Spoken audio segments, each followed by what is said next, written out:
बिस्मिल्लाहिर्रहमानिर्रहीम। अस्सलाम वालेकुम students.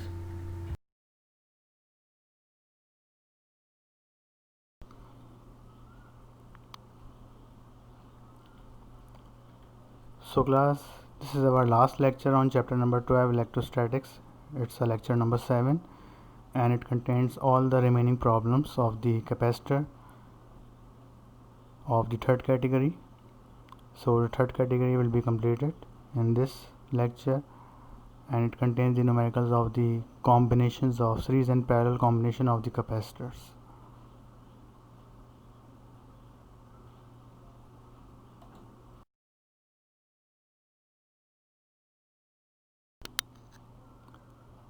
So these are the numericals which I am going to solve in this chapter.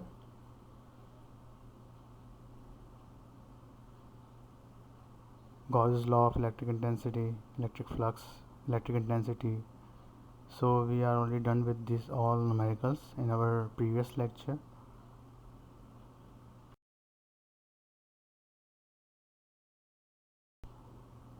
And these are the remaining numerical.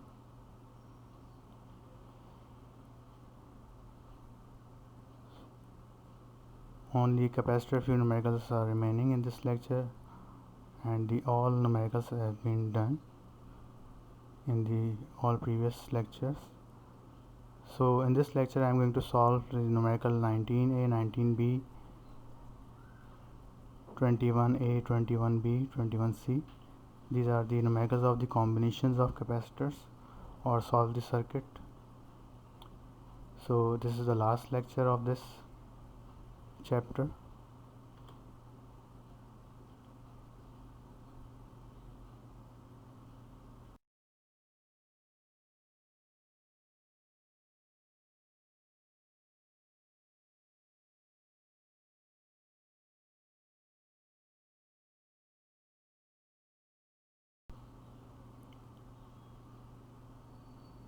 So in this lecture I am going to solve only the third category or question 19a, 19b, 21a, 21b and 21c, and the rest of all numericals have been done in previous lecture number 4, previous lecture 5 and 6.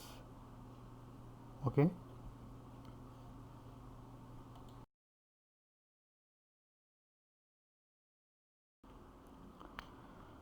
Now the combination of capacitors, first combination is series combination. Here you can see that the three capacitors are connected in series with the potential difference of a battery V, having charge of the battery is Q. Okay, so we can solve these three capacitors to find out its equivalent single capacitor, which is C. So the total capacitance or equivalent capacitance is capital C over there. Its value can be determined by using reciprocal of the all capacitor. Then you can determine the capacitance of the series combination and the total charge which is getting out from the battery or source. So this amount of charge in series combination, you know very well, the amount of current or amount of charge remains same. So the same amount of charge will resides on the Q1 plate, on the C1 plate, on the C2 and on the C3 plate. Series combination में जो battery का charge निकलेगा वही charge capacitance 1 की plates पर आएगा, capacitor 2 की plate पर भी आएगा, कैपेसिटर 3 की प्लेट पर भी आएगा। यानी Q जो है वही Q1 के बराबर होगा, वही Q2 के बराबर होगा, वही Q3 के बराबर होगा। ये बहुत इंपॉर्टेंट बात है, न्यूमेरिकल में यूज़ होगी बार बार। तो आपने देखना होगा कि अगर सीरीज़ कॉम्बिनेशन आ रहा है तो वहाँ पे चार्ज की अमाउंट जो है वो सेम रहेगी और पोटेंशियल डिफरेंस जो है वो वेरी करेगा, डिफरेंट रहेगा। लेकिन जैसे V को आप देख रहे हैं, V जो है V1, V2 और V3 में टूट रहा है, लेकिन V1, V2 और V3 को अगर आप ऐड करेंगे तो ये बैटरी के पोटेंशियल डिफरेंस के ही बराबर आएगा। Okay, so remember that C is the total capacitance, Q is the total charge of the battery and V means total potential difference of the battery or source.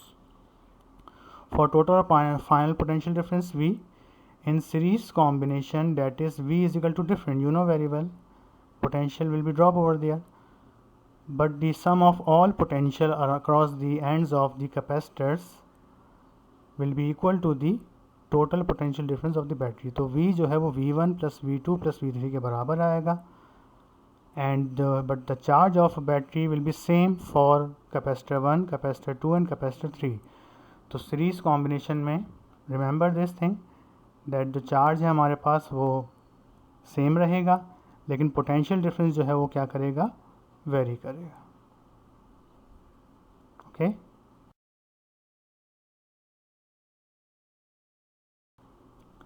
Similarly, in the parallel combination, so in the parallel combination, total capacitance C can be determined by adding directly capacitance of the parallel plate, capacitance of the all capacitors C1 plus C2 plus C3. Okay, so in the parallel combination of the capacitors, the equivalent capacitance can be obtained by adding directly C1, C2 and C3. We will get the direct equivalent or total capacitance. Here again, total charge is Q, which is moving from the battery, and this charge will be divided over there. So here charge or current can be divided. You know very well that in parallel combination, current will be divided according to the paths. So here charge will also divided according to the paths. So but the net charge, so in parallel combination Q जो है वो different रहेगा. Q1 पे अलग जाएगा, Q2 पे अलग जाएगा, Q3 पे अलग जाएगा. डिपेंड करता है उनके कैपेसिटर्स किस नेचर के बने हुए हैं. सही है, हमें नहीं पता इस बारे में, लेकिन हमें ये पता है कि इन Q1 plus Q2 plus Q3 इनको सम करेंगे तो इन तीनों की सम जो है वो बैटरी के चार्ज के बराबर आएगा. But the amount of charge will be different for all capacitor. So which thing is remain constant over there. So in parallel combination potential difference is remain constant. जो बैटरी का potential difference होगा, जो source का potential difference है, वही C1 के across मिलेगा, वही C2 के अक्रॉस मिलेगा, वही C3 के across. So V is same over there because here combination is parallel. So V can be written as V1 is equal to V2 is equal to V3. All are equal to V. V is the potential of a battery. Q is the charge taking out from the battery, and C is the total capacitance of all three capacitors. Okay.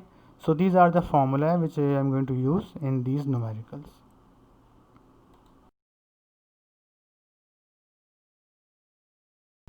So our first question is 21A.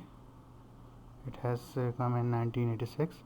Two capacitors, 3 microfarads. Macro means 3 picofarad. Micro means exponent -6 होता है, तो दो बार micro लिखा हुआ है, इसका मतलब इसको आप पिकोफेराड भी लिख सकते हैं, यानी कि exponent -12 farad. So 3 picofarad and 6 pico और 6 microfarad capacitance are connected in series and a potential difference of 1000 volt is applied. Find the charge and potential difference for each capacitor. So these are the answers of this numerical. First of all, I am making its data. तो हमारे पास यहाँ पे दो capacitor हैं. We call first capacitor as a C1, let कर लेते हैं, and second capacitor is C2, 3 picofarad और 6 picofarad, and in conversion 3 exponent -12 farad and the second one is 6 exponent -12 farad. Here total potential difference of the battery or the source or the cell is 1000 volt. Let the equivalent or total capacitance of C1 and C2 is C, and the total charge which is coming out from the battery or source and resides on the all plates of the capacitor is Q. तो यहाँ पे V का मतलब total potential होता है जो battery का होता है. C का मतलब टोटल कैपेसिटेंस होता है, जो सारे कैपेसिटर्स का एक टोटल या रिजल्टेंट या एक इक्विवेलेंट कैपेसिटेंस आती है, उसको कहते हैं. और Q का मतलब होगा टोटल चार्ज. तो C, Q और V जहाँ भी आएंगे इसका मतलब होगा net total charge, total voltage, total capacitance. इस बात का ख्याल रखना है. और अगर V1, C1, V2 या Q1, Q2 आ रहे हैं तो ये कंपोनेंट्स कहलाते हैं कि पहले कैपेसिटर कितने चार्ज है, उसका वोल्टेज ये है. Okay. So here we have to find out the charge and potential difference across each capacitor. तो पहले कैपेसिटर के अक्रॉस चार्ज Q1 हो गया, दूसरे कैपेसिटर के ऊपर जो चार्ज आया वो Q2 हो गया, and the voltage across first capacitor is V1 and the voltage across second capacitor is V2. Okay.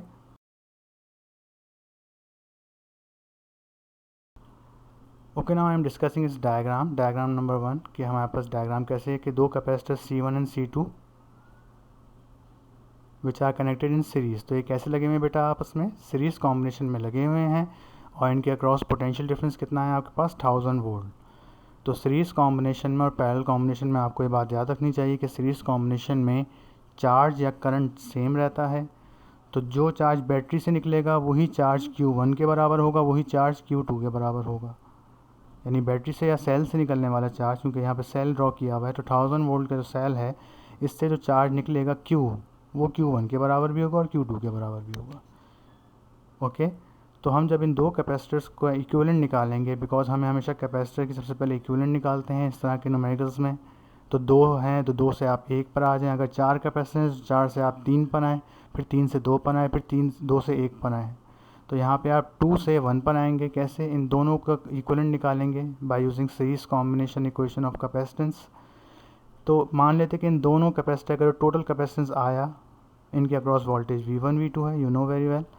इन दोनों कैपेसिटेंस का जो टोटल कैपेसिटेंस आया उसको C या CE का नाम दिया गया है, और उस पर जो चार्ज आया वो Q है, जो कि बैटरी से निकलने वाला है, सेल से निकलने वाला चार्ज है।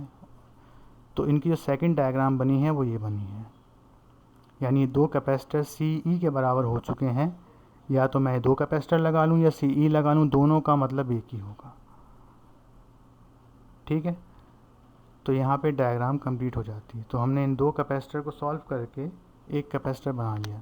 जैसे मिसाल के तौर पे अगर मैं रेजिस्टेंस की मिसाल दूँ, अगर हम आम तौर पे बात करते हैं कि अगर या तो आप 4 फ़ैन चला लें या एक AC चला लें, दोनों का जो है वो अमाउंट जो है बिल की वो सेम रहती है। इसी तरीके से यहाँ पर है कि इन 2 कैपेसिटर्स का जो टोटल इक्विवेलेंट या मजमुआ है, जो ये 2 कैपेसिटर काम करके दे रहे हैं, वही कैपेसिटर C भी करके दे सकता है।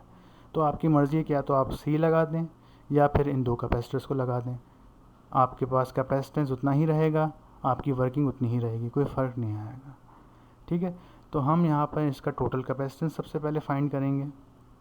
और ये बात याद रहे, क्योंकि ये दोनों C1 C2 के जो कैपेसिटेंस हैं ये सीरीज़ में लगे हुए हैं, तो इन पर वही चार्ज आएगा जो इस बैटरी से निकलने वाला चार्ज है। तो बैटरी से निकलने वाला चार्ज कितना है? Q है।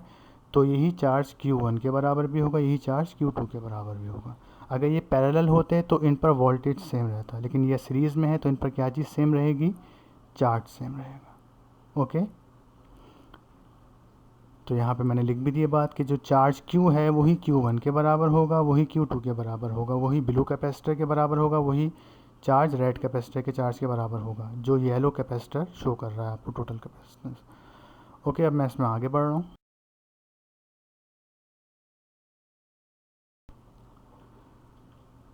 तो from the solution continue for C। तो हम लास्ट डायग्राम देखी थी कि डायग्राम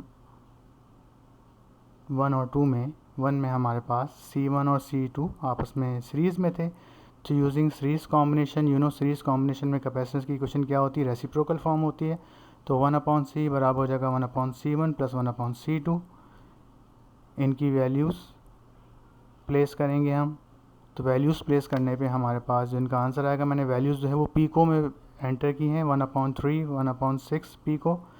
तो इसका आंसर भी मुझे किस में मिलेगा बेटा? पीको फैराड में मिलेगा।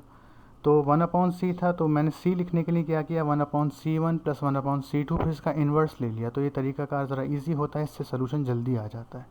और ना आप एलसीएम लें फिर निकालें, तो इस तरीके को थोड़ा इसकी हैबिचुअल बना लें, इसके हैबिचुअल हो जाए कि रेसिप्रोकल वाले न्यूमेरिकल्स में आप इन्वर्स लेके डायरेक्ट आंसर निकाल सकते हैं। सो 1/3 प्लस 1/6 इसका इन्वर्स ले लीजिएगा। इन्वर्स शिफ्ट दबा के इन्वर्स की आती है, कैलकुलेटर में देख लीजिएगा उसको। तो आपके पास जो आंसर आया C का वो 2 पिको फैराड या 2 एक्सपोनेंट -12 फैराड आ गया।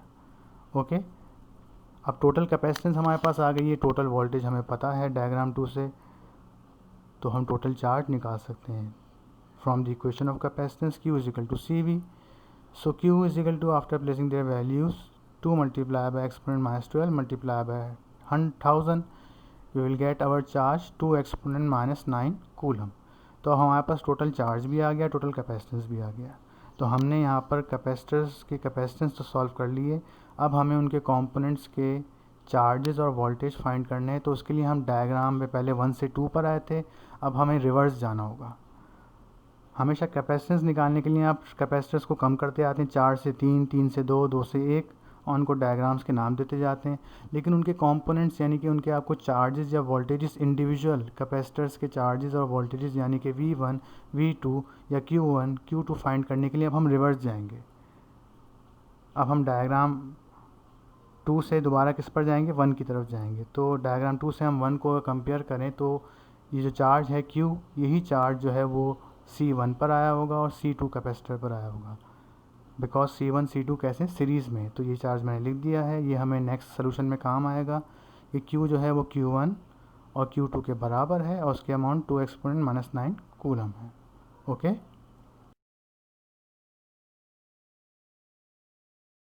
नाउ अगेन डायग्राम को दोबारा देख लीजिए आप। अब हम डायग्राम में Q1 V1 और Q2 V2 फाइंड करने जा रहे हैं और हमें पता है कि चार्ज Q1 और Q2 किसके बराबर है, 2 एक्सपोनेंट -9। ऐसा क्यों हुआ? क्योंकि ये दोनों कैपेसिटर सीरीज़ में लगे हुए हैं, तो इन्हें वही करंट मिलेगा या वही चार्ज मिलेगा जो बैटरी से निकल रहा है या उनके कंपोनेंट्स के अंदर एंटर हो रहा है। तो वो चार्ज Q था, तो वही चार्ज Q1 के बराबर होगा, Q2 के बराबर होगा। और इनको जो वोल्टेजेस मिलेंगे वो वोल्टेज V1 V2 मिलेंगे, और अगर V1 V2 को आप ऐड करेंगे तो वो वोल्टेज 1000 के बराबर आने चाहिए और आएंगे। Okay, so now in the solution for Q1 and Q2 you know very well from diagram 1, अभी आपको बात बता चुका हूँ मैं, दोबारा देख लीजिए इस बात को कि C1 C2 सीरीज़ कॉम्बिनेशन में है, so their charge will remain same, so the charge of Q will be equal to Q1 will be equal to Q2। Okay, ये बात हो चुकी है, मैंने दोबारा बता दी आपको ये बात यहाँ पर। Now I am coming towards V1 and V2। So for V1 and for V2 using equation of capacitance Q is equal to CV, तो यहाँ पे Q1 V1 C1 बन जाएगा और यहाँ पर Q2 C2 और V2 बन जाएगा। हमें फाइंड क्या करना है V1, तो V1 के लिए इक्वेट कर लें Q1 upon C1, right side पे Q2 अपॉन C2, इनकी वैल्यूज़ प्लेस कर दें। Q1 C1 की और Q2 C2 की वैल्यूज़ प्लेस करने पे हमारे पास वोल्टेज कितना आ गया, V1 666.67 और V2 कितना आ गया, 333.33। V1 V2 को अगर आप ऐड करेंगे तो इनका वोल्टेज 1000 आना चाहिए और आ भी रहा है, या तकरीबन 999.9 आना चाहिए। ओके, तो यहाँ पे हमारा फर्स्ट क्वेश्चन जो है वो एंड हो जाता है। आई होप समझ आ गया होगा आपको। इसे सुकून से कॉपी कर लीजिए, कोई प्रॉब्लम है तो दोबारा वीडियो को देख लीजिए, आपको फिर समझ में आ जाएगा।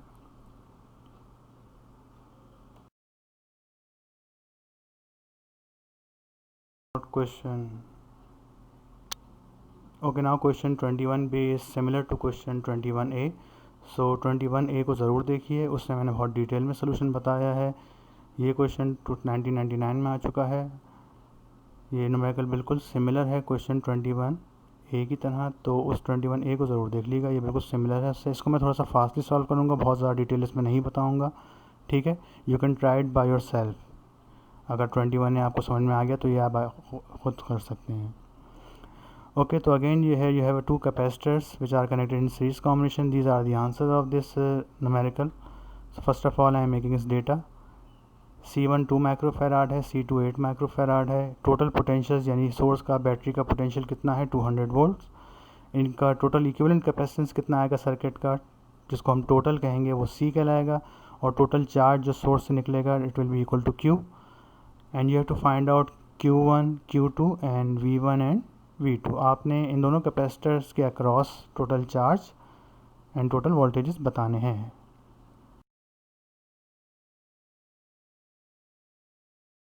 So this is a diagram. Here you have two capacitors C1 and C2 which are connected in the series combination with the source 200 volt. तो हम C1 C2 को सॉल्व कर इनके अक्रॉस वोल्टेज V1 V2 है, तो C1 C2 series में इनको हम सॉल्व कर एक सिंगल कैपेसिटर में कन्वर्ट कर लेंगे, जिसको हमने C का नाम दिया है। येलो कलर से नज़र आ रहा है, C1 ब्लू कलर से, C2 रेड कलर से ब्लिंक होता हुआ नज़र आ रहा है आपको। या तो आप इस सर्किट में इन दो कैपेसिटर लगा दें C1 C2 अमाउंट के, या फिर एक कैपेसिटर C लगा दें, इन पूरा सर्किट का असर वही रहेगा, एक ही बात रहेगी। Okay, with source 200 volt. So सबसे पहले हम C फाइंड करेंगे यहाँ पे।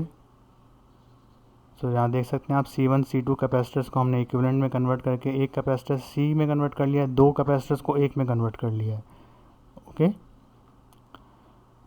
तो यहाँ पर क्योंकि C1 C2 आपस में सीरीज़ में है, तो जो चार्ज C कैपेसिटर को मिलेगा Q, वही चार्ज Q1 के बराबर होगा, वही चार्ज Q2 के बराबर होगा, because they are in series combination.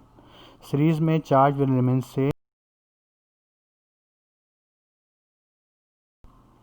Okay, now in the solution for C, diagram number 1, from diagram number 1, using equation of C in series combination, you know series में आपके पास कैपेसिटर की equivalent capacitance reciprocal form में आती है, 1/C1 + 1/C2 is equal to 1/C. Then C will be equal to, taking inverse after placing the values, you will get C 1.6 microfarad. Okay, तो अब आपके पास टोटल कैपेसिटेंस आ चुकी है, total voltage आपको पता है, डायग्राम में गिवन है. Then for total charge using from diagram number 2, Q is equal to CV, putting their values we will get Q is equal to 320 microcoulomb. तो टोटल चार्ज कितना आ गया आपके पास, एक्सपोनेंट -6 कूलम. अब यही चार्ज जो है वो C1 के Q1 के बराबर होगा और Q2 के बराबर होगा, because Q1 and C1 and C2 are in series combination. तो ये बात मैंने लिख दी है, इस बात को नोट कर लीजिएगा. ये क्यों बराबर हुआ है, क्योंकि ये कैपेसिटर C जो बना है ये इन C1 C2 का इक्विवेलेंट है. एक तरह से C1 और C2 इसके अंदर छुपे हुए हैं सीरीज़ कॉम्बिनेशन में. तो सीरीज़ में जो चार्ज कैपेसिटर C को मिलेगा वही चार्ज कैपेसिटर C1 को मिलेगा, वही चार्ज कैपेसिटर C2 को मिलेगा. Okay,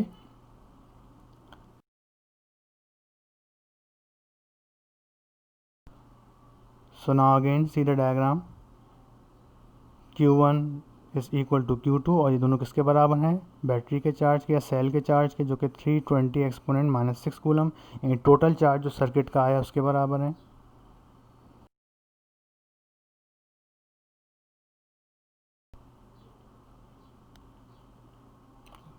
so here Q1 Q2 will be equal to, you know from diagram number 1, दोबारा इस बात को बताया गया है, 3.2 एक्सपोनेंट -4 या 320 माइक्रोकूलम के बराबर है. अब आपको चार्ज Q1 Q2 मिल चुका है, तो अब आप इनके वोल्टेजेस V1 V2 फाइंड कर सकते हैं. C1 C2 आपको पता है पहले से. So for V1 and for V2 using equation of capacitance, Q1 is equal to C1 V1, उसके लिए हो जाएगी Q2 is equal to C2 V2. Then V1 is equal to Q1/C1, V2 जो है वो Q2/C2 के बराबर हो जाएगा. इनकी वैल्यूज़ पुट करने के बाद you will get V is equal to 160 volt and V2 is equal to 40 volt. तो देख सकते हैं आपके V1 और V2 को अगर हम ऐड करें तो इनका आंसर V के बराबर आना चाहिए, जो कि आ रहा है 200 volts. That's means our solution is correct. Okay class, again इस क्वेश्चन 21B में अगर प्रॉब्लम हुई हो तो 21A को ज़रूर देखें, वो बहुत डिटेल में समझाया गया है. Now I am coming towards 21C, वो भी बिल्कुल सेम नेचर का न्यूमेरिकल है, उसको मैं मज़ीद और थोड़ा सा स्पीडली सॉल्व करूँगा.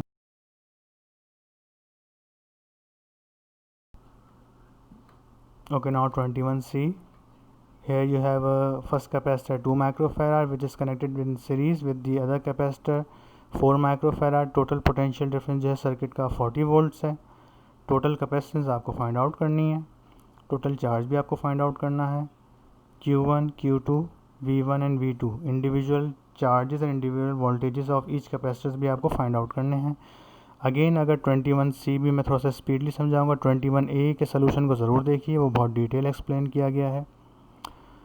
This question has come in 2019, ये रिसेंटली आ चुका है लास्ट ईयर.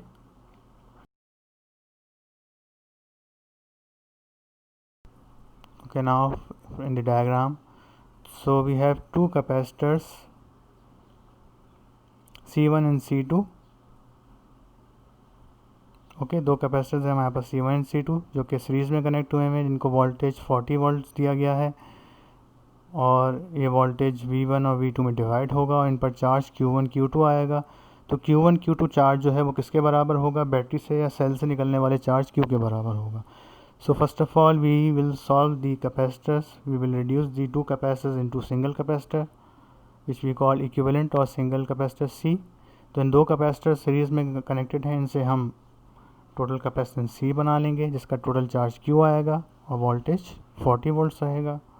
इसको डायग्राम नंबर 2 का नाम दिया है हमने. तो यहाँ पर C1 C2 को सॉल्व कर हम C में कन्वर्ट करेंगे, और चार्जेस की अमाउंट Q1 Q2 किसके बराबर रहेगी, Q के बराबर, बैटरी से निकलने वाले या सेल से निकलने वाली चार्ज के बराबर रहेगी.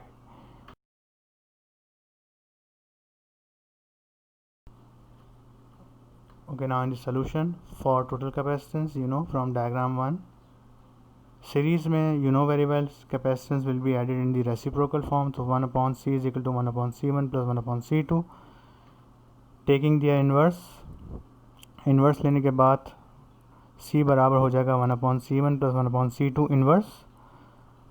After placing their value 1 upon 2 macro, 1 upon 4 macro inverse, you will get our C 1.33 microfarad और 1.33 exponent minus 6 farad. अब हमारे पास टोटल कैपेसिटेंस आ चुकी है, टोटल वोल्टेज 40 वोल्ट्स हमें पता है, तो हम टोटल चार्ज फाइंड आउट कर सकते हैं. Q is equal to CV from diagram number 2. So C और V की वैल्यू प्लेस करने के बाद हमें टोटल चार्ज कितना मिल गया, 53.33 माइक्रोकूलम. और एक और अहम बात यहाँ पर, you know very well that यही चार्ज Q1 और Q2 के बराबर रहेगा सर्किट में आगे सॉल्व करने के लिए.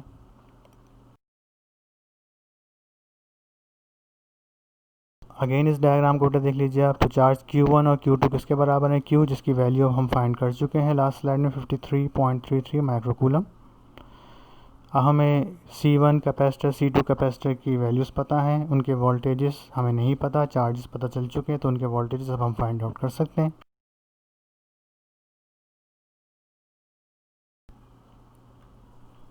सो again for Q1 and Q2 will be equal to Q from diagram number 1. दोबारा देख लीजिए इस बात को कि Q1 Q2 जो है वो Q के बराबर हो चुके हैं 53.33 microcoulomb, because C1 C2 are in series combination. Series में चार्ज की अमाउंट सेम रहती है बट वोल्टेज डिवाइड होता है, ड्रॉप होता है, डिफरेंट आता है.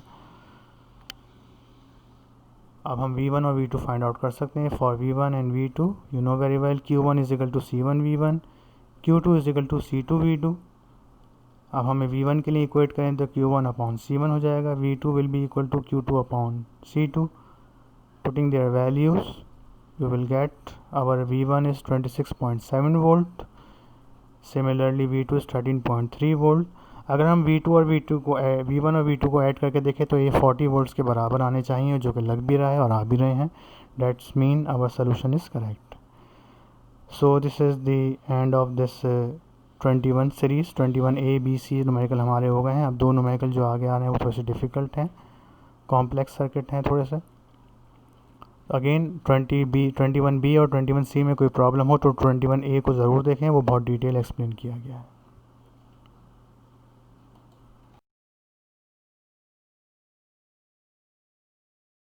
Okay class, this is problem 19A. It has come in 2002 pre-engineering paper and it's the category 3 numerical. So find the equivalent capacitance in a given circuit and charge on each capacitor given that the voltage of source is 12 volts, C1 is 6 microfarad, C2 is 2 microfarad and C3 is 4 microfarad. These are the answers of this numerical. So first of all I am discussing a circuit diagram. So here in the circuit diagram which is given over there, here you have a capacitor having capacitance C1 having charge Q1, which is connected with the capacitor C2 having charge Q2 and with capacitor C3 having charge Q3 with the source of potential difference 12 volt. तो यहाँ पे 12 volt की हमारे पास जो है वो source है, यहाँ पे सेल लगा हुआ है. तो यहाँ पे एक C2 और C3 पैरेलल कैपेसिटर्स हैं और ये किससे कनेक्ट हुए हैं, एक C से कनेक्ट हुए हैं जो कि सीरीज़ में है इनके साथ. तो ये हमारे पास सर्किट डायग्राम गिवन है, इसका डेटा बना लेते हैं. C1 6 microfarad, C2 2 microfarad, exponent minus 6 farad लिख देंगे उसको. C3 is green capacitor 4 microfarad. तो ब्लू, रेड और ग्रीन से 3 कैपेसिटर्स हमारे पास यहाँ पर गिवन है. और टोटल पोटेंशियल डिफरेंस हमें बैटरी का गिवन है, सेल का गिवन है, कितना 12 वोल्ट. और इन तीनों कैपेसिटर्स की जो टोटल इक्विवेलेंट कैपेसिटेंस आएगी फाइनल एक कैपेसिटर में, वो C कहलाएगी. और जो टोटल चार्ज यहाँ से बैटरी का सेल से निकलेगा वो चार्ज Q कहलाएगा. Okay, as I told you in the previous questions. So the charge on capacitor C1 is Q1, जो कि आपको फाइंड करना है. कैपेसिटर 2 पे जो चार्ज आ रहा है Q2 वो भी फाइंड करना है. कैपेसिटर 3 पे जो चार्ज आ रहा है Q3 वो भी फाइंड करना है. और इनके अक्रॉस वोल्टेजेस भी V1, V2 एंड V3 सब आपने फाइंड आउट करने हैं. तो ये आपको पूरा सर्किट को सॉल्व करना होगा.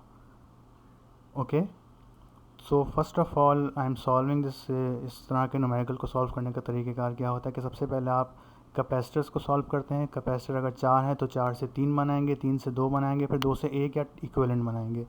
तो यहाँ पे सबसे पहले हम जो है इन 3 कैपेसिटर्स को 2 में कन्वर्ट करेंगे, फिर उन 2 से हम 1 पे आएंगे। तो सबसे पहले यहाँ पे किस सर्किट को सॉल्व किया जाएगा, जो सबसे ज़्यादा इनर सर्किट होता है उसको सबसे पहले सॉल्व करते हैं। तो C2 और C3 यहाँ पे पैरेलल नज़र आ रहे हैं, तो सबसे पहले हम C2 और C3 को सॉल्व कर एक कैपेसिटर बनाएंगे जिसको हम CA का नाम दे देंगे।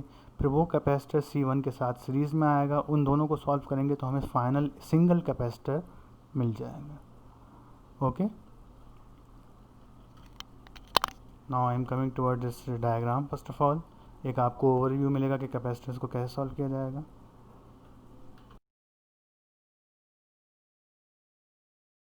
So the circuit diagram, the first diagram is where you are provided with the 3 capacitors. तो इन 3 कैपेसिटर्स को सॉल्व कर बेटा हम क्या करेंगे, पहले हम एक कैपेसिटर बनाएंगे। C2 और C3 को सॉल्व करके मैं जो कैपेसिटर बनाया रेड ग्रीन शेड में, उसको हमने CA का नाम दिया। डायग्राम नंबर 2 में देखें तो इस कैपेसिटर को हम CA कहेंगे। ये कैसे आएगा, C2 और C3 को अगर पैरेलल में हैं तो इन दोनों को ऐड कर देंगे, डायरेक्ट हमें CA मिल जाएगा। फिर इस डायग्राम से, डायग्राम 2 से हम C1 और CA को सॉल्व कर डायग्राम 3 पर आएंगे और हमें इक्विवेलेंट या टोटल कैपेसिटेंस मिल जाएगा। तो कैपेसिटेंस निकालने के लिए हम डायग्राम 1 फिर 2 फिर 3 पर आएंगे, लेकिन इनके जो चार्जेस, इनके वोल्टेजेस निकालने के लिए हमें रिवर्स जाना पड़ेगा। डायग्राम 3 से 2 पे जाएंगे, फिर 2 से 1 पर जाएंगे। ओके, तो इन न्यूमेरिकल में इस तरह से चला जाता है कि जब आप कैपेसिटेंस निकालते हैं, when you are finding out the capacitance, then you will move from diagram 1, diagram 2 and diagram 3, or you will resolving the capacitor or decreasing the number of capacitance। 3 से 2 पर आएंगे, 2 से 1 पर आएंगे, और जब उनके वोल्टेजेस और चार्जेस यानी Q1 Q2 Q3 और V1 V2 V3 फाइंड करेंगे, then you will move reverse from diagram 3 से 2 and 2 to 1। ओके, सो सबसे पहले हम कैपेसिटेंस निकालने के लिए डायग्राम 1 से 2 पर आएंगे, फिर 2 से 3 पर आएंगे, फिर इनके चार्जेस और वोल्टेजेस निकालने के लिए 3 से 2 और 2 से 1 पर मूव करेंगे। Okay, now I am coming toward the solution. First of all I am finding out the capacitance CA।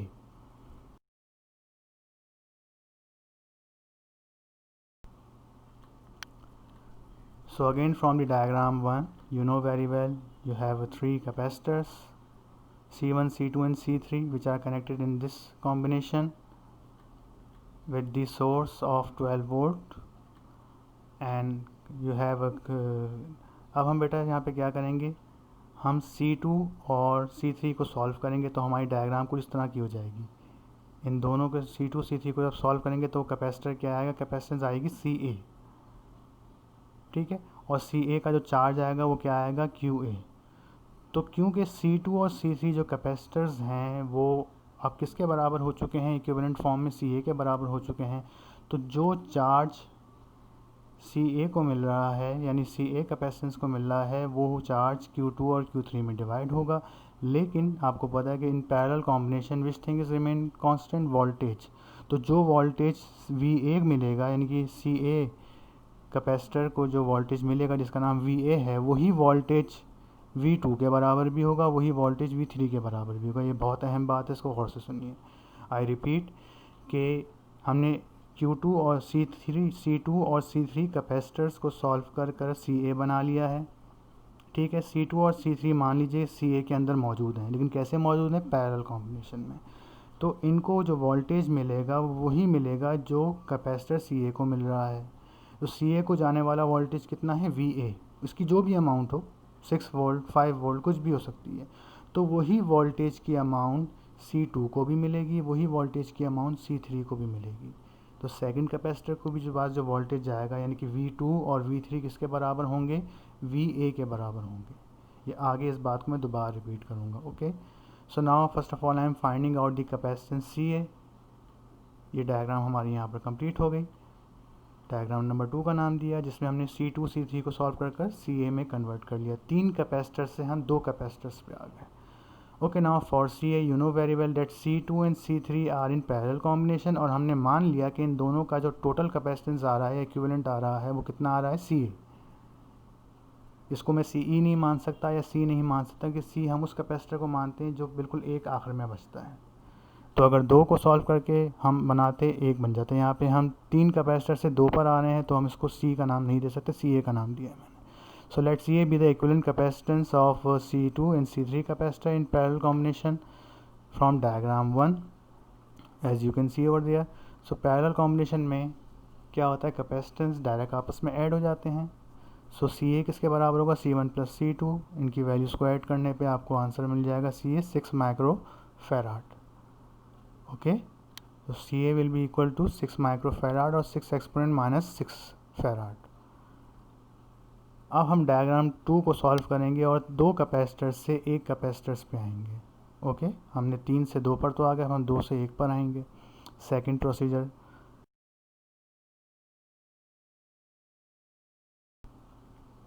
okay, now from diagram 2, so here we have 2 capacitors C1 and CA with potential difference 12 volt. So now I'm going to solve the converting these 2 capacitors into a single capacitors. अब हम ये solve कर लेते हैं कि 2 capacitor से हम 1 पर आने तो उस कैपेसिटर का नाम CE या C हो जाएगा, जिस पर चार्ज बैटरी का या सेल का चार्ज आएगा और उसके अक्रॉस वोल्टेज कितना है, 12 वोल्ट्स। ओके, तो हमने पहले 3 से 2 कैपेसिटर बनाए, फिर 2 से 1 कैपेसिटर बनाया, जिसको हमने टोटल या इक्विवेलेंट कैपेसिटेंस नाम दे दी उसी कैपेसिटेंस को। Okay, so this is diagram number 3। Now for CE और C, so let CE be the equivalent of C1 and CA capacitor in series combination. So from diagram number 2 में अगर आप देखें तो C1 और CA are in series combination. तो series combination का जो फॉर्मूला होता है कैपेसिटेंस मालूम करने का, वो रेसिप्रोकल फॉर्म में होता है। तो 1/CA is equal to 1/C1 is equal to 1/C। Then C will be equal to 1/C1 plus 1/C2 inverse. इनकी वैल्यूज़ रखने पर 1/6 micro 1/6 micro we will get our answer. Resultant capacitance, final capacitance is 3 micro farad. Okay, तो ये हमारे पास हमने capacitor सारे solve कर लिए। अब हमें इनके वोल्टेजेस और चार्जेस फाइंड करने होंगे, जिसके लिए हम क्या मूव करेंगे, डायग्राम 3 से 2 पर जाएंगे, 2 से 1 पर जाएंगे। अगेन आई रिपीट ओवर दियर के ये जो डायग्राम नंबर 2 से जो हमने 3 बनाई है, यानी C1 और CA जो हैं वो कैसे लगे हुए हैं, सीरीज़ में लगे हुए हैं। तो सीरीज़ में होने की वजह से इन पर जो चार्ज आएगा वो किसके बराबर आएगा, वो जो बैटरी से निकलने वाला चार्ज है उसी के बराबर होगा। यानी कि जो चार्ज Q है वही चार्ज Q1 के बराबर होगा और QA के बराबर होगा। बिकॉज सीरीज़ में जो बैटरी से चार्ज निकला Q वही Q1 बनेगा, वही Q2 के बराबर होगा। लेकिन वोल्टेजेस जो यहाँ 12 वोल्ट दिए जा रहे हैं, ये वोल्टेज V1 और V2 में डिवाइड होंगे या V1 और VA में डिवाइड होंगे यहाँ पर C1 और CA के अक्रॉस। लेकिन अगर V1 और VA को आप ऐड करेंगे तो उसका टोटल वोल्टेज 12 वोल्ट ही आएगा। Okay, now I am moving forward. अब हमने इनके कैपेसिटेंस मालूम करने, now we are going to finding out their individual voltage and charges. Total capacitance आ चुका है, टोटल कैपेसिटेंस से हम टोटल चार्ज निकाल लेंगे, फिर रिवर्स मूव करके बाकी कंपोनेंट्स को फाइंड आउट करेंगे।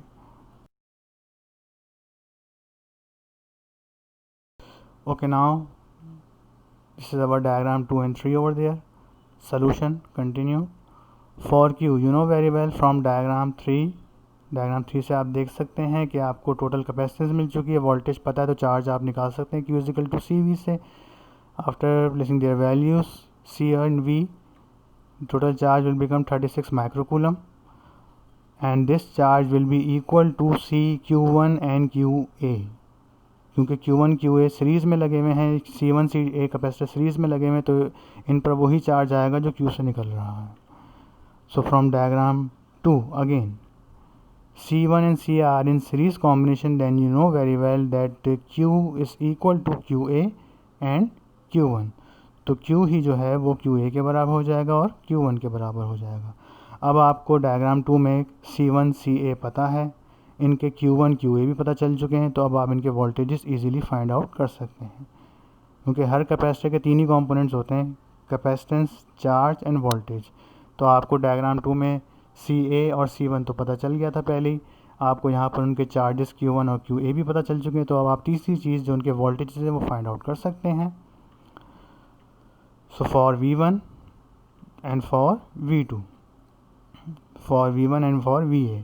सो V1 किसके बराबर हो जाएगा, ये general equation of capacitance Q is equal to CV से Q1 is equal to C1 V1 and QA will be equal to CA VA।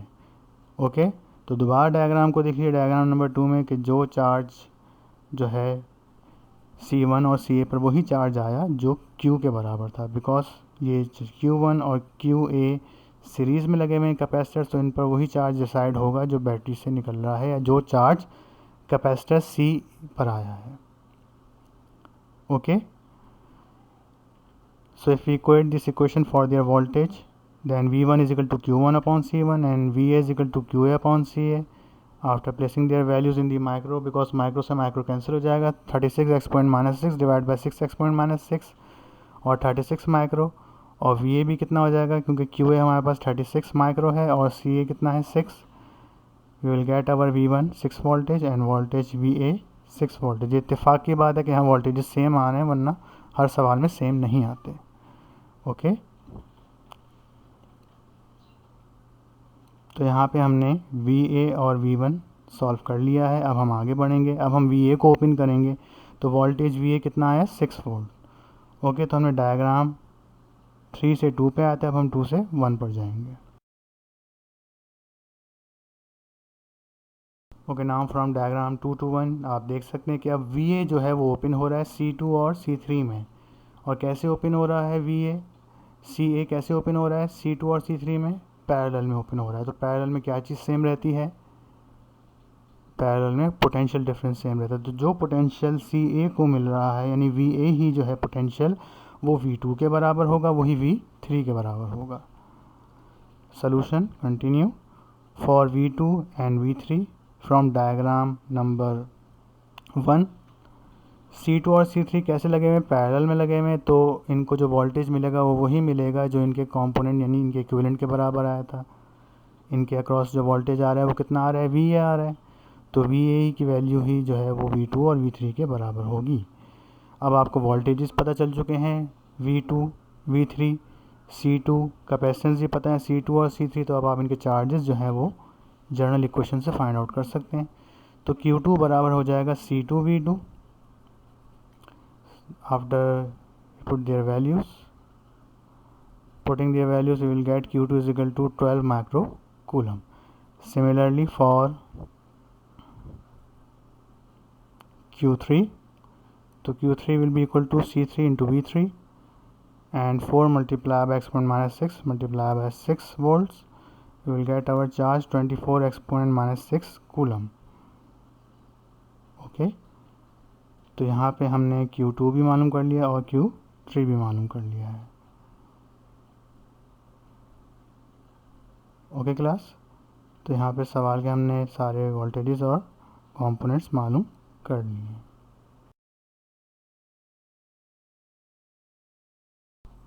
Okay class, next question is 19B. It has come in 1993. It's a difficult one, numerical. Its chances of coming this new pattern is very low.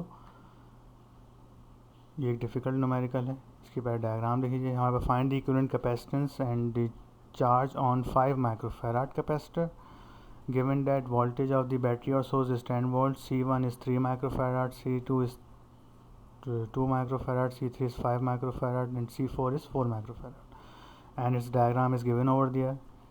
This is our capacitor C1 with blue color having charge Q1 and it connected with the two parallel capacitors C2 having charge Q2 and C3 and charge Q3, and the all system is and the all three capacitors are connected with another capacitor C4 in a parallel combination with charge Q4 and the source is provided over there। और यहाँ पे एक जो source हमारे पास या जो cell लगा हुआ है वो 10 वोल्ट की सेल या EMF हमारे पास मौजूद है। अब हमें इस सर्किट को सॉल्व कर कर 5 माइक्रोफैराड के अक्रॉस चार्ज बताना है, यानी कि Q3 फाइंड आउट करना है आपने यहाँ पर। Okay, but I am going to solve it, हमें इसको पूरा ही सॉल्व करना पड़ेगा इस सर्किट को। तरीक़ेकार वही है कि पहले आप 4 से 3 कैपेसिटर्स बनाएंगे, 3 से 2 और फिर 2 से 1, एक जो आएगा उसको C का नाम देंगे। फिर इनके चार्जेस और वोल्टेजेस फाइंड आउट करने के लिए आप रिवर्स मूव करेंगे डायग्राम में, डायग्राम 1 2 3 यहाँ पे तकरीबन 4 डायग्राम्स बनेंगी आई होप। फिर आप इनके V1 और Q1 और चार्जेस फाइंड आउट करने के लिए आप 4 से 3, 3 से 2 और फिर 2 से 1 पर आएंगे तो सर्किट पूरा कम्प्लीटली सॉल्व हो जाएगा। Okay, now it's data. C1 is 3 microfarad, C2 is 2 microfarad over there, C3 is 5 microfarad with green capacitor, and C4 is 4 microfarad brown capacitor. Total potential is 10 volt. Total capacitance को हम C का नाम देंगे, जो हमें नहीं पता, find out करना पड़ेगा। टोटल चार्ज जो सोर्स से निकलेगा Q, उसको हम Q कहेंगे। इनके components of the charges across each capacitor, charges on each capacitor C1 C2 और C3। एक्चुअल हमें C3 फाइंड करना है यहाँ पर, एंड Q4। तो चार्ज जो है हर कैपेसिटर पर Q1 Q2 Q3 and Q4 हैं। Voltages across each capacitor V1 V2 V3 and V4। So basically हमें यहाँ पर जो रेड से हाईलाइट है टोटल कैपेसिटेंस मालूम करनी है और टोटल वो चार्ज मालूम करना है किस कैपेसिटर पे, चार्ज ऑन C3 यानी Q3 मालूम करना है आपने। Okay, first of all I am discussing इस डायग्राम इन डिटेल कि हम इसे कैसे सॉल्व करेंगे। जैसे लास्ट 19A आपको बताया गया, आप उसे भी दोबारा देख सकते हैं तो आपको उससे काफ़ी हेल्प मिल जाएगी। उसमें मैंने बहुत डिटेल बताई है कि कैसे सर्किट को सॉल्व किया था 19A सवाल, इससे पहले वाला। Okay, so in the circuit diagram 1 में हमारे पास क्या होगा, हमारे पास 4 कैपेसिटर्स हैं। हम इन 4 को सॉल्व करके 4 से 3 में कन्वर्ट करेंगे। सबसे पहले किस सर्किट को सॉल्व किया जाएगा, किस कैपेसिटर्स को सॉल्व किया जाएगा। So C3 and C2 are in parallel combination, तो इनको सॉल्व करके हम एक कैपेसिटर बना लेंगे CA, और ये कहलाएगी हमारी डायग्राम नंबर 2, जैसे हमने 19A में किया था सिमिलरली वैसे ही। फिर डायग्राम 2 को हम देखेंगे। डायग्राम 2 में हमारे पास 3 कैपेसिटर हैं C1 CA एंड C4। इन 3 को सॉल्व कर अब हम किस में कन्वर्ट करेंगे, 2 कैपेसिटर में कन्वर्ट करेंगे। तो यहाँ पे किसको सॉल्व किया जा सकता है, तो यहाँ पे आप देखें C1 और CA आपस में सीरीज़ कॉम्बिनेशन में है, तो ये सीरीज़ कॉम्बिनेशन का फॉर्मूला लगाकर हम C1 और CA को नाम दे देंगे कैपेसिटर CB का, और ये बन जाएगा CB एंड C4। C4 वैसे का वैसे ही रहा, C1 और CA सॉल्व होकर क्या बन गया, CB बन गया। उस पर चार्ज कितना आया, QB आया,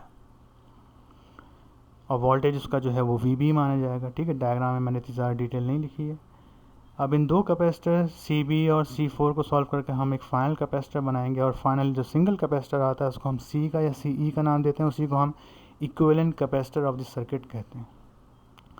तो अब यहाँ पे आपको टोटल कैपेसिटेंस मिल जाएगी, टोटल चार्ज जो है जो सेल से निकल रहा है वो मिल जाएगा Q, और जो टोटल वोल्टेज आपको गिवन है, वोल्टेज भी आई थिंक 10 या 12 वोल्ट्स है वो। Okay, now I am coming toward this solution.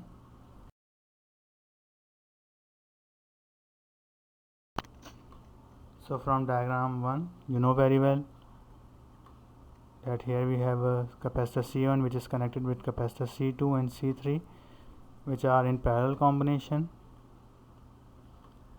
and it is further moreover it is connected with capacitor C4 which is in parallel with the all capacitors, and then it is connected by source 10 voltage source। तो यहाँ पे बेटा हम सबसे पहले C2 और C3 को solve करेंगे, बाकी C1 और C4 और सोर्स अपनी जगह ऐसे ही रहेंगे, देख लीजिए। तो यहाँ पे आप देख सकते हैं कि हमारे पास C1 वैसे ही रहा, C4 वैसे ही रहा। हम C2 और C3 को सॉल्व कर CA बनाएंगे, और उस पर चार्ज कितना आएगा, QA आएगा। तो ये कहलाएगी हमारी डायग्राम नंबर 2। ओके, तो इसके सोल्यूशन पे आते हैं कि हम यहाँ पर CA कैसे फाइंड करेंगे। तो CA जो है वो इक्विवेलेंट है C2 और C3 जो कि पैरेलल कॉम्बिनेशन में है। ये इसका एरो दिखाया गया है कि यहाँ से C2 और C3 को सॉल्व कर CA बनाया गया है। सो फॉर CA लेट कर लेते हैं कि C2 और C3 का जो इक्विवेलेंट आ रहा है वो CA है, और वो C2 और C3 कैसे पैरेलल कॉम्बिनेशन में। तो फ्रॉम डायग्राम 1 तो इनका कैपेसिटर का फॉर्मूला डायरेक्ट ऐड हो जाएगा, C2 + C3 CA के बराबर हो जाएंगे। वैल्यूज़ प्लेस करने पे हमारे पास जो आंसर आएगा 7 माइक्रोफैराड आ जाएगा।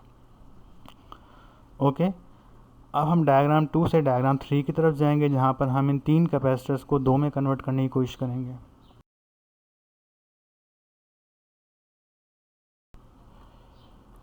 Okay, now this is our diagram 2, you know very well.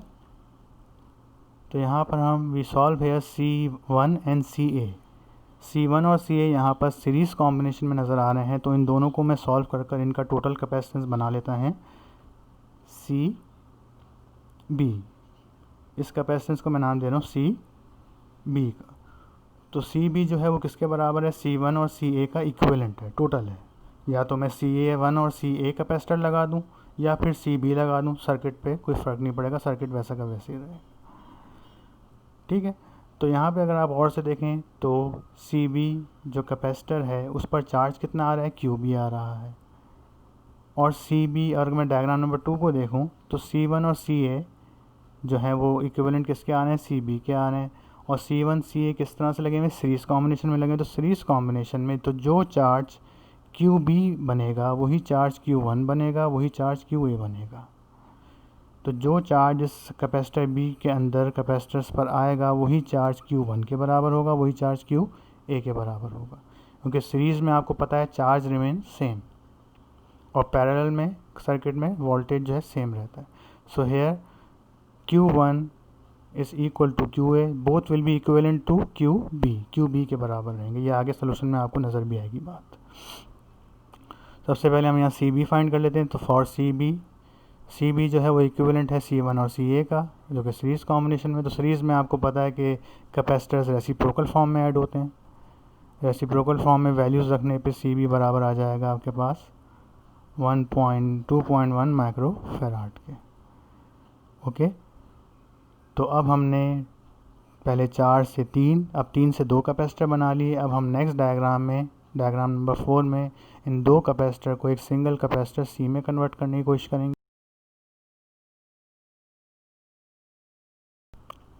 So now from diagram 3, तो यहाँ पर CB और C4 कैपेसिटर CB और कैपेसिटर C4 कैसे लगे हुए, पैरेलल में लगे हुए। तो मैं इनको पैरेलल में इनका इक्विवेलेंट बना के हमने एक C बना लिया कैपेसिटर। इन दोनों का टोटल कैपेसिटेंस कितना है C, जिसका वोल्टेज कितना है 10 वोल्ट है, जिस पर चार्ज कितना है Q के बराबर है, और जिसकी कैपेसिटेंस कितनी C या CE के बराबर है। सो फॉर CE और C जो है वो इक्विवेलेंट है CB और C4 का इन पैरेलल कॉम्बिनेशन। तो आपको पता है फ्रॉम डायग्राम 3 पैरेलल कॉम्बिनेशन में कैपेसिटर्स डायरेक्ट ऐड होते हैं, जैसे डायग्राम 1 में ऐड हुए थे। So here CB plus C4 will be equal to C। इनको वैल्यूज़ को ऐड करने पे हमारे पास जो कैपेसिटेंस आ जाएगी फाइनल वो 6.1 माइक्रोफैराड होगी। तो एक चीज़ तो हमने यहाँ फाइंड कर ली, जो टोटल कैपेसिटेंस फाइंड आउट करनी थी। टोटल कैपेसिटेंस कितनी आई है सर्किट की हमारे पास, 6.1 माइक्रोफैराड। या तो मैं डायग्राम 4 का एक ऐसा कैपेसिटर लगा दूं जिसकी कैपेसिटेंस कितनी हो 6.1 माइक्रोफैराड, या फिर मैं डायग्राम 1 की तरह कॉम्बिनेशन लगाऊं जिसमें 4 कैपेसिटर्स लगे हुए होंगे। तो जो कैपेसिटेंस ये एक सिंगल डायग्राम 4 का कैपेसिटर दे रहा होगा वही कैपेसिटेंस वो 4 मिलके दे रहे होंगे। ओके, इसलिए इसको इक्विवेलेंट या टोटल कैपेसिटेंस कहा जाता है। ओके, अब हम इनके सॉल्व करेंगे their charges and their voltages. So अगर हम डायग्राम 4 और 3 को कंपेयर करें तो ये जो कैपेसिटर CE बना है, ये कैपेसिटर के अंदर CB और C4 छुपे में एक तरह से। तो जो चार्ज इन कैपेसिटर C पर आएगा वो चार्ज कैपेसिटर CB और C4 में डिवाइड होगा, लेकिन CB और C4 पैरेलल लगे हुए हैं। तो पैरेलल कॉम्बिनेशन में क्या चीज़ सेम रहती है, वोल्टेज। तो जो वोल्टेज इस कैपेसिटर C को मिल रहा है 10 वोल्ट, वही वोल्टेज इस कैपेसिटर C4 को मिलेगा, वही वोल्टेज इस कैपेसिटर CB को मिलेगा। यानी कि आसान लफ्ज़ों में वोल्टेज V ही जो है वो V किसके बराबर होगा, VA के बराबर भी होगा और VB के बराबर भी होगा। तो नेक्स्ट डायग्राम में मैं इस बात को दोबारा डिस्कस करता हूँ आपसे।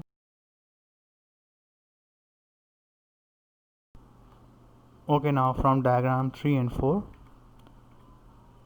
डायग्राम में आपको बार बार नहीं बनानी, एक बार ही बनानी, लेकिन सोल्यूशन में डायग्राम में सामने इसलिए रखना ताकि आपको डिटेल में समझ में आ जाए स्टूडेंट्स। सो फॉर Q, सबसे पहले हम Q निकाल लेंगे क्योंकि हमने टोटल कैपेसिटेंस निकालनी है। तो for Q from diagram number 4, Q is equal to CB, Q is equal to 6.1 micro multiply by 10, we will get 61 micro coulomb charge. तो अब हमारे पास टोटल चार्ज आ चुका है, ठीक है। और टोटल वोल्टेज कितना है यहाँ पर आपके पास, सो फॉर VB और V4 की जो मैं बात कर रहा था अभी आपसे लास्ट में स्लाइड में, इससे लास्ट वाले पेज पे, तो वहाँ पे यही बात दोबारा आई है कि जो वोल्टेज V होगा वही VB के बराबर होगा, वही V4 के बराबर होगा। क्यों? Because CB and C4 capacitor जो है वो पैरेलल लगे हुए हैं। पैरेलल में क्या चीज़ सेम रहती है? वोल्टेज। तो इन्हें वही वोल्टेज मिलेगा जो वोल्टेज C को मिल रहा था या जो वोल्टेज इनके अक्रॉस मौजूद है। So V will be equal to VB and V4 जैसे स्टैंड वोल्ट। तो अब आपको कैपेसिटर B का और कैपेसिटर 4 का चार्जेस भी पता चल गए हैं, कैपेसिटेंस भी पता है, तो अब आप उनके वोल्टेजेस पता चल चुके हैं और कैपेसिटेंस पता है, तो अब आप उनके चार्जेस फाइंड आउट कर सकते हैं। So for QB, Q is equal to CV, QB is equal to CB multiply by VB। तो वैल्यूज़ रखने पर आपके पास QB कितना आ गया? 21 microcoulomb. Similarly for Q4, Q is equal to CV apply किया, यहाँ पे Q4 is equal to C4 multiply by V4 हो जाएगा। वैल्यूज़ प्लेस करने पर आपका आंसर आ गया Q4 40 माइक्रोकूलम। ओके, तो अब हमने यहाँ पर Q4 और QB और Q चार्जेस फाइंड आउट कर लिए। बाकी चार्जेस को अब हम मज़ीद फाइंड आउट करते हैं।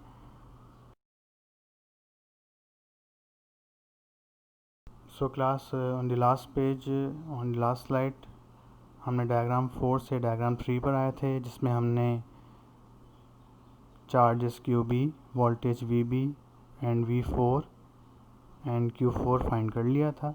अब हम डायग्राम 3 से डायग्राम 2 पर आएंगे, जिसमें हमारे पास CB कैपेसिटर जो है वो ओपन हो रहा है CA और C1 में, और C1 और CA आपस में सीरीज़ में है। तो सीरीज़ में you know very well that which thing remain same, series में चार्ज सेम रहता है। तो जो चार्ज CB को मिला था यानी QB, वही चार्ज Q1 के बराबर होगा, वही चार्ज QA की, यानी कि QB इज़ इक्वलेंट टू या equal to Q1 and QA।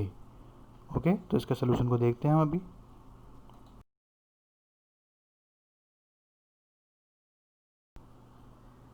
Okay class, last page पे हम लोगों ने डायग्राम 4 से 3 पर आए थे और हमने उसके कंपोनेंट्स को सॉल्व कर लिया था। Now solution is continue for QA and Q1 from diagram number 2। अब हम डायग्राम 3 से 2 पर आएंगे।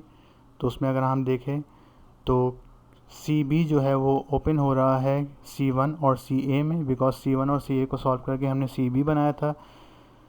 तो CB जो ओपन हो रहा है कैपेसिटर CA में और C1 में, वो किस तरह से ओपन हो रहा है कि C1 और CA आपस में कैसे हैं बेटा? सीरीज़ में। तो सीरीज़ में you know that Q will remain same, C1 and C are in series combination. तो जो चार्ज CB को QB को मिला था वही चार्ज QA को मिलेगा, वही चार्ज Q1 को मिलेगा, वही चार्ज Q1 के बराबर होगा, because C1 and CA are in series combination. Okay, तो हमें C1 और CA का कैपेसिटर पता है, कैपेसिटेंस पता है, इनके चार्ज पता चल चुके हैं। अब इनकी थर्ड थिंग जो इम्पॉर्टेंट कंपोनेंट है इनका एलिमेंट, वोल्टेजेस हम फाइंड आउट कर सकते हैं। So for V1 and for V2 VA, Q1 is equal to C1 V1, general equation लगाई कैपेसिटर की। QA is equal to CA VA, तो V1 बराबर हो गया Q1 अपॉन C1, VA बराबर हो गया QA अपॉन CA। इनकी वैल्यूज़ प्लेस करने के बाद 40 upon 3 macro, 40 macro upon 7 macro, we will get our voltage 13.33 and 5.71 voltage। Okay, तो हमारे पास वोल्टेज कितना आ चुका है इनके अक्रॉस? 13.3 एंड 5.71 वोल्टेज आया है। ओके क्लास, अब हम डायग्राम 2 से डायग्राम 1 की तरफ जाएंगे और हमारा फाइनल सोल्यूशन आएगा इस सवाल का। अब हम जो अगले हिस्से में सॉल्व करेंगे वो CA को सॉल्व करेंगे। तो CA जो है वो कैपेसिटर 2 और कैपेसिटर 3 में ओपन हो रहा होगा। देखते हैं कैसे ओपन हो रहा है वो। तो क्लास दोबारा इस डायग्राम को देख लीजिए। अब हम डायग्राम 2 से डायग्राम 1 पर आएंगे, जिसमें हमारे पास कैपेसिटर CA, C2 और C3 में ओपन होगा, और CA कैपेसिटर के अक्रॉस वोल्टेज कितना है? VA है, और चार्ज कितना है? QA है। तो C2 और C3 जो कैपेसिटर्स हैं वो आपके पास पैरेलल कॉम्बिनेशन में, तो पैरेलल में which thing remain same?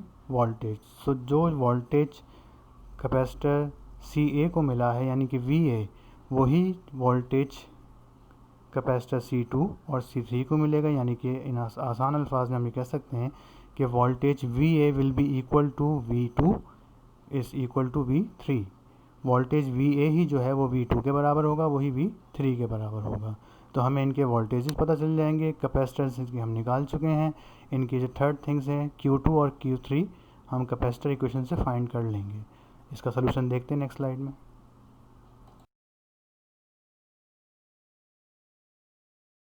Okay, now in the end of the solution for V2 and V3 from diagram number 1, ये डायग्राम नंबर 1 आपको नज़र आ रही है। तो आप देख सकते हैं कि यहाँ पर कैपेसिटर जो CA है वो किन दो कैपेसिटर्स में ओपन हो रहा है, C2 और C3 में ओपन हो रहा है। So C2 and C3 are in parallel combination. तो पैरेलल कॉम्बिनेशन में वोल्टेज सेम रहते हैं, तो V2 और V3 का वोल्टेज सेम होगा और किसके बराबर होगा, जो इनके अक्रॉस बन रहा था। इनके अक्रॉस के वोल्टेज को हमने क्या फाइंड किया था, VA फाइंड किया था अभी लास्ट पेज पर। तो ये बराबर आ रहा है 5.71 वोल्ट्स के। सो फॉर Q3 अब इनके हमें कैपेसिटर C2 C3 पता है, इनके वोल्टेजेस भी पता चल चुके हैं। अब थर्ड थिंग जो रह जाती है, चार्जेस रह जाते हैं। सो फॉर Q2 बराबर है C2 into V2। After placing their values will get it's charge 11.42 (-6 coulomb. Similarly for Q3 formula will become Q3 is equal to C3 V3। ये बेसिक इक्वेशन जो कैपेसिटर की Q is equal to CV हर जगह use होती है। After placing their values we will get our charge Q3 is 28.55 macro coulomb. So this is the end of this numerical and the end of this lecture. I hope आपको यहाँ पे numerical समझ में आ गए होंगे। अगर कोई प्रॉब्लम हो तो आप दोबारा वीडियो को देखें। मज़ीद कोई प्रॉब्लम हो तो आप मुझसे कांटेक्ट कर सकते हैं। You can contact me and in the same way this is the end of this chapter number 12। Chapter number 12 हमारा यहाँ पे एंड हो जाता है and we are almost done with the all numericals which I have shown in the PDF और the starting. Almost 20 to 25 numericals हमने solve कर लिए सारे BI के पास पेपर्स के। और इस चैप्टर के न्यूमेरिकल्स काफ़ी डिफ़िकल्ट हैं, इनकी अच्छी तरीके से प्रैक्टिस करिएगा, आप लोग को फ़ायदा रहेगा। ओके क्लास, थैंक यू, अल्लाह हाफिज़। अब next chapter we will start chapter number 13।